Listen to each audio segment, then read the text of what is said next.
ठाण्याची शिवसेना, शिवसेनेचं ठाणे. ठाण्याच्या राजकारणात प्रचंड चर्चेत असलेली घोषणा. पण 2022 मध्ये शिवसेनेत फूट पडली आणि ठाणे कुठल्या शिवसेनेचं हा प्रश्न चर्चेत आला. पण लोकसभा निवडणुका असतील किंवा विधानसभा निवडणुका असतील, एकनाथ शिंदेंनी ठाण्याचे शिंदे आणि शिंदेंचं ठाणे हा पॅटर्न कायम ठेवला. प्रसंगी भाजप सोबतही काटाकाटी झाली, पण शिंदेंनी आपला अंमल सोडला नाही. आता विषय महापालिकेचा आहे. एकनाथ शिंदेंची खरी ताकद ही ठाणे महापालिका आपल्या हातात असण्यात आहे, याची चर्चा अनेकदा होते. त्याचं कारण अर्थातच आर्थिक रसद सांगितलं जातं.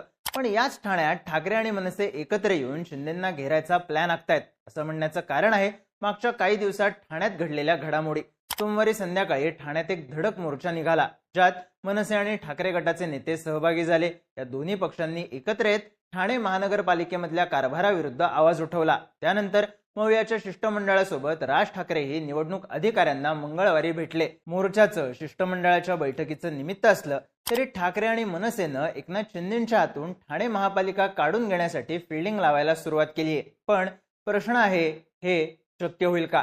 ठाकरे मनसे एकनाथ शिंदेंच्या हातून ठाणे महापालिका काढून घेणार का? समजून घेऊयात या व्हिडिओमधून. नमस्कार, मी चिन्मय आणि तुम्ही पाहताय बोलभिडू. ठाकरे मनसे ठाण्यात शिंदेंची फिल्डिंग लावायला लागले, तसं म्हणण्याचं कारण म्हणजे मागच्या काही दिवसात घडलेल्या घटना. एका बाजूला ठाकरे बंधूंच्या भेटीचा सिलसिला वाढला आहे, युतीच्या चर्चांनी जोर धरला आहे.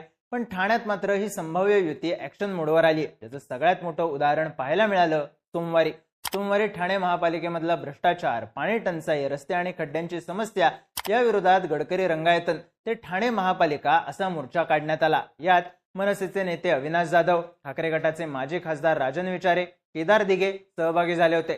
तर राष्ट्रवादी काँग्रेस शरद पवार गटाचे आमदार जितेंद्र आव्हाड सुद्धा उपस्थित होते.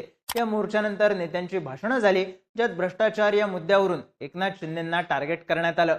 महापालिकेसाठी या सगळ्या पक्षांनी एकत्र येत एल्गार केला. एकनाथ शिंदेंना थेट आव्हान दिलं. या मोर्चाची घोषणा करण्यासाठी सुद्धा हे सर्व पक्षीय नेते एकत्र आले होते. खास करून मनसे आणि ठाकरे गटातली जवळीक वाढताना दिसून येत होती. शनिवारी उद्धव ठाकरे यांनी ठाण्यातल्या कार्यक्रमात अनंत तरेंचा दाखला देत हा एक दिवस गद्दारी करणार हे तरेंनी आधीच सांगितलं होतं असं विधान करत शिंदेंवर तोफ डागली. सोबतच आधीचे ठाणे आनंद देणारे, आताचे ठाणे ठेकेदारांचे.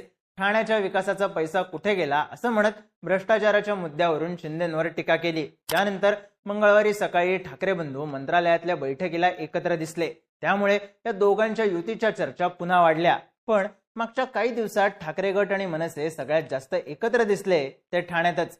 त्यात काँग्रेस आणि पवारांच्या राष्ट्रवादीलाही ठाण्यात सोबत घेण्यात येईल अशी चर्चा सुरू आहे. त्यामुळेच प्रश्न पडतो, ठाकरे आणि मनसे शिंदेंच्या हातून